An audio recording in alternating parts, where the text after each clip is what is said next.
structure très efficace. Ado Ndombassi était face à la presse ce mercredi 31 août au siège de l'ESID à Kinshasa. L'honorable député dévoile sa nouvelle proposition de loi portant sur l'administration de soins d'urgence et préhospitaliers, une proposition qu'il attend déposer dès la rentrée parlementaire de septembre. Regardez. Vacances parlementaires, l'honorable Ado Ndombassi n'a pas croisé les bras. L'élie de Funa travaille en coulisses pour apporter à l'Assemblée nationale une proposition de loi portant sur l'administration de soins d'urgence et préhospitaliers dès la session de septembre prochain. Face à la presse, ce mercredi 31 août, l'homme a révélé le bien fondé de cette loi.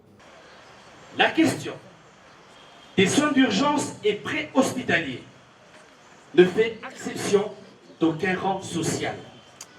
En effet, même avec $1 million, vous pouvez perdre la vie dans une ambulance ou dans votre propre véhicule si vous ne recevez pas des soins appropriés en toute urgence.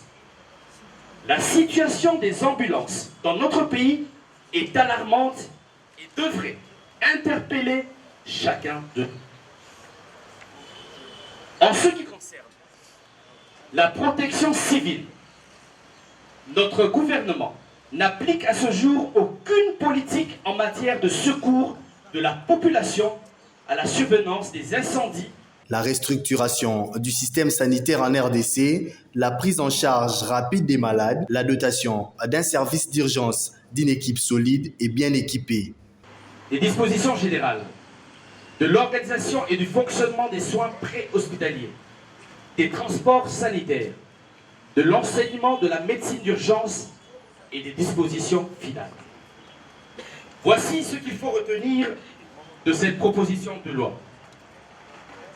Elle fixe les principes fondamentaux relatifs à l'organisation et l'administration des soins préhospitaliers en République démocratique du Congo et s'applique au personnel de santé, aux établissements sanitaires, aux victimes des accidents et des catastrophes naturelles, et à toute personne dont l'état de santé nécessite une intervention médicale urgente.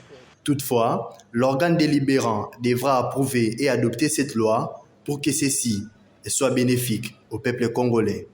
Dans un autre registre, les différentes coordinations provinciales de Ensemble pour la République